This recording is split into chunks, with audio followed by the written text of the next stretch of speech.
उसने कहा था Haider Mehdi, we can not fight a war with India for more than 15 days maximum. War भी नहीं, कहता है होल्डिंग, हम सिर्फ होल्ड कर सकते हैं ज्यादा से ज्यादा 15 दिन। ओवर द ईयर्स 850 जहाज इंडक्ट हुए इंडियन एयरफोर्स में। इंडिया ने बंद नहीं करना जी। कि पाकिस्तान इंडिया से 15 दिन भी नहीं लड़ सकता। जंग तो छोड़ें, वो खड़े भी नहीं रह सकते। हम तो भिखारी हैं।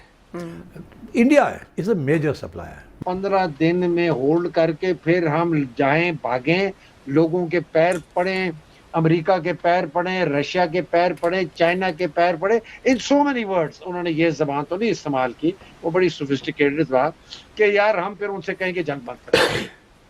लेकिन इंडिया को हम अभी हुआ है सर, जिस तरह अभी हुआ है, ट्रम्प को नोबेल पीस प्राइज के लिए नॉमिनेट किया ना।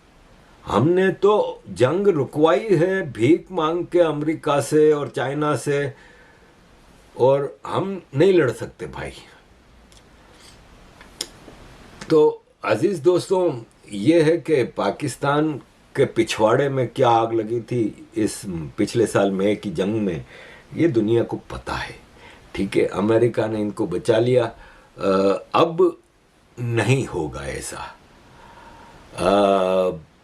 अमेरिका के आसरे पे हम रहे ना, तो अमेरिका ने तो मरवा देना है। ठीक है, ये आपको जनरल शाहिद अजीज बताते हैं कि कारगिल में हमारे 600 से ज़्यादा फौजी जवान मरे, लेकिन हमने अपने जवानों की लाशें भी वापस नहीं ली ताकि हम अपने लोगों को दिखा सकें कि नहीं, इतने ज़्यादा लोग नहीं मरे।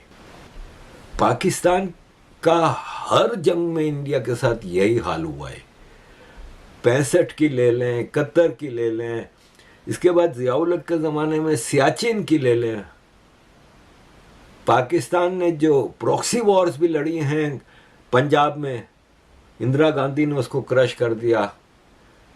वो और बात है कि बाद में जो जुल्म हुआ सिखों पे, वो मैं समझता हूँ कि उसमें काफ़ी नेगेटिविटी थी, लेकिन बहरहाल चाइना के ही डिफेंस सिस्टम की था पाकिस्तान के ऊपर, लेकिन भारत ने कहाँ कहाँ नहीं मार गिराया। ये तो पाकिस्तान भी डिनाई नहीं करता ना कि भारत के मिसाइल आके लगे हैं, ब्राह्मोस लगे हैं, अभी तो अग्नि और पृथ्वी और पता नहीं क्या क्या पड़े हैं। तो ये है कि पाकिस्तान की औकात नहीं है कि वो भारत से जंग लड़ सके एक दिन भी। और रहा सवाल अमेरिका का, तो डोनाल्ड ट्रंप पे खुद अमेरिकन भरोसा नहीं करते, उसके अपने अल्लाह भरोसा नहीं करते। तो तुम अगर डोनाल्ड ट्रंप के आश्रय पर रहोगे ना, तो वो चौड़े में मरवा देगा। और रहा सवाल चाइना का, तो चाइना के लिए भारत इज मोर इम्पोर्टेंट, क्योंकि जिस हिसाब से पाकिस्तान अमेरिका का पिट्ठू बना हुआ है, अमेरिका का एजेंट बना हुआ है, और चाइना एक क्लैशिंग पॉइंट पे है अमेरिका का, क्योंकि चाइना को बहुत बड़ा इकोनॉमिक धचका दिया है। चाइना के पास बड़ी बड़ी रिफाइनरीज हैं, तो वो वेनेजुएला का गाढ़ा तेल रिफाइन कर सकता था, बिल्कुल मुफ्त भाव में वहाँ से लेके आता था, फर्स्ट क्लास यूज़ करता था। ईरान का तेल का सबसे बड़ा खरीदार चाइना है। तो ईरान और वेनेजुएला में जो हालात हैं, इस हिसाब से चाइना को बड़ा इकोनॉमिक धचका दिया है अमेरिका ने, और चाइना का अमेरिका के साथ इस वक्त क्लैशिंग पॉइंट है। यूक्रेन वार को आप अगर बेस बनाएं तो कहें कि रशिया और अमेरिका तो नहीं, रशिया और यूरोप का झगड़ा है यूक्रेन में। अमेरिका का ट्रंप उसमें बड़ा खूबसूरती से निकाल के ले गया अमेरिका को बाहर।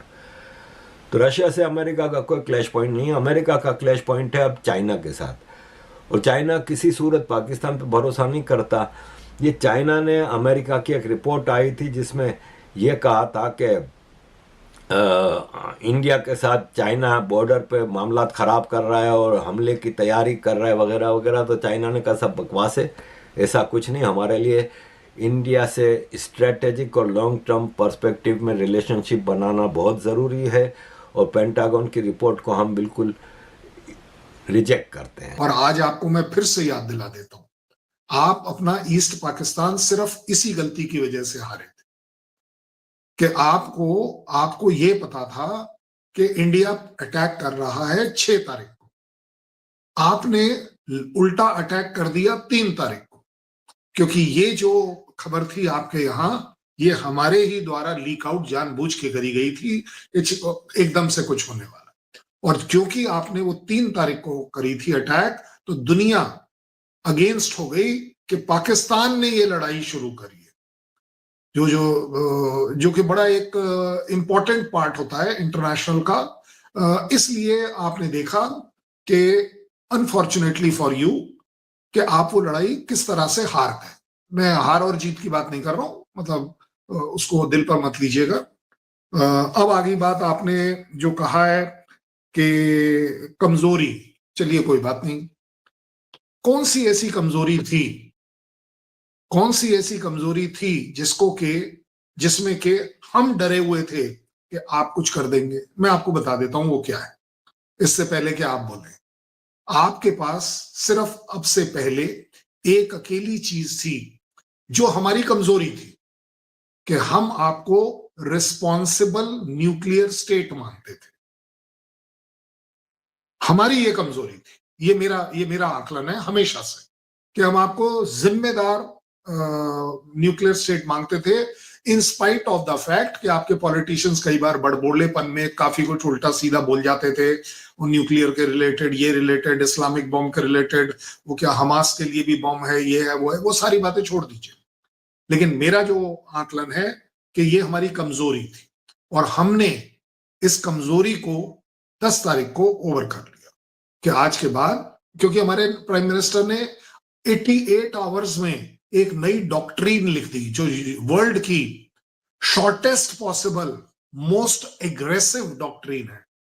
हाल ही में इंडियन आर्मी चीफ की एक प्रेस कॉन्फ्रेंस के दौरान उन्होंने एक ऐसा बयान दिया जिससे पाकिस्तान के अंदर खलबली मच गई, और उन्होंने ये बोला कि हमें पता है कि पाकिस्तान के अंदर 8 ऐसे कैंप हैं जहां पर पाकिस्तानी दोबारा से टेररिस्ट को एक्टिविटी कर रहे हैं, और वहां पर ट्रेनिंग दी जा रही है आतंकवादियों को, और ऐसा भी हो सकता है कि भारत उन कैंप्स पर अटैक करे जिस प्रकार से ऑपरेशन सिंदूर के दौरान किया गया था। और उनके इस बयान के बाद पाकिस्तान को अच्छे से पता है कि अब जो भारत है वो सिर्फ धमकी नहीं दे रहा, क्योंकि भारत ने एक बार पहले भी ये करके दिखाया है, और इस बार कोई इस बात को मजाक में ले इसका कोई रीज़न नहीं है पाकिस्तान के पास। इसीलिए पाकिस्तान पूरी तरह से चौकन्ना होकर बैठा है, क्योंकि पाकिस्तान को लग रहा है कि भारतीय मिसाइलें कभी भी पाकिस्तान की धरती को फिर से दहला सकती हैं, जिस तरह से ऑपरेशन सिंदूर के दौरान हुआ था। और इस बार अमेरिका भी पाकिस्तान को बचाएगा नहीं, क्योंकि अमेरिका को भी पता है कि पाकिस्तान जैसे छोटे देश के लिए भारत से संबंध खराब करना एक बहुत ही बड़ी गलती साबित हुई है, और इस बार भारत के साथ अमेरिका उस तरह से नहीं उलझेगा।